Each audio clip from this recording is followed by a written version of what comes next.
Alrighty, CB radios, as you can see, I've got a Cobra 129 LCD, I believe it is. I can't even remember anymore, and it really doesn't matter to me, to be honest with you.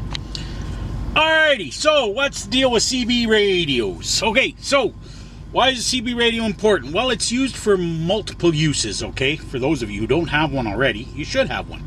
I know they're kind of a dying type technology here. Well, not really dying, but a lot of more and more newer drivers just not getting one.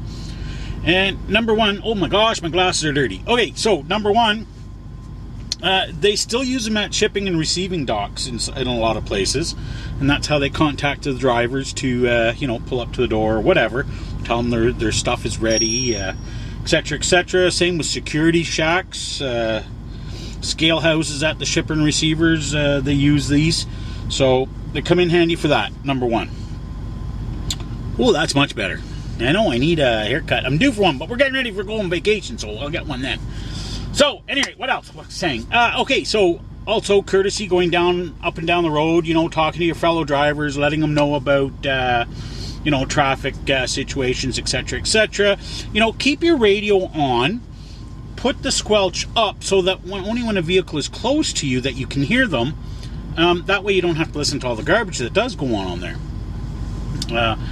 Trying to find someplace. If you're sitting in a truck stop and you're trying to get some information about something, or you're going down the highway and you can yell out, you know, if you don't have a truck stop directory or it's just not showing up, you can always double check, say, hey, you know, where's the next truck stop going southbound, eastbound, westbound, whatever, on whatever road you're on.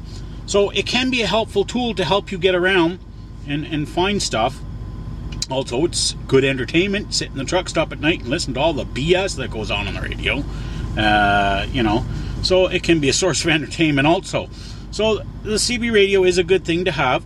Now, here's the question: how much do you spend on a CB radio? Well, you don't want to get the cheapo unless you only plan on using it for if you're at a shipper and receiver and they happen to need you to be on a CB radio.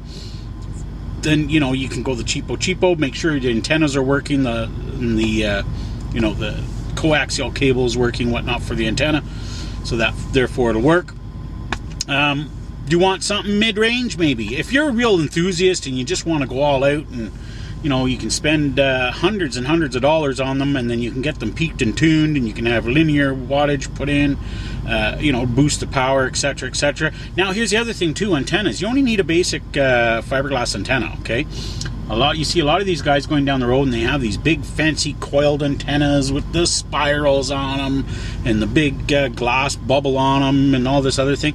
Well, really, unless you're pushing power, these antennas are useless. They don't make it any better for you than a fiberglass antenna unless you're pushing power.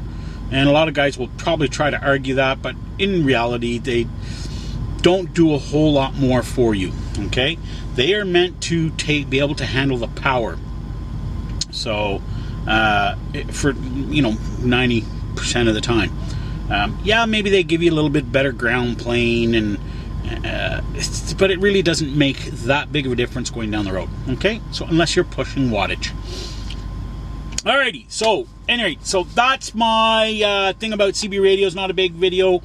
Yes, do I think you should have one? Yes, I think everyone should have one. Unfortunately, it's a dying form of communication, and a lot of new drivers don't bother. I think you should bother. I think it's a necessity, so I give it an 8 out of 10 out of the must-have tools in a truck. Yes, sir, Bob. Talk to you in the next video.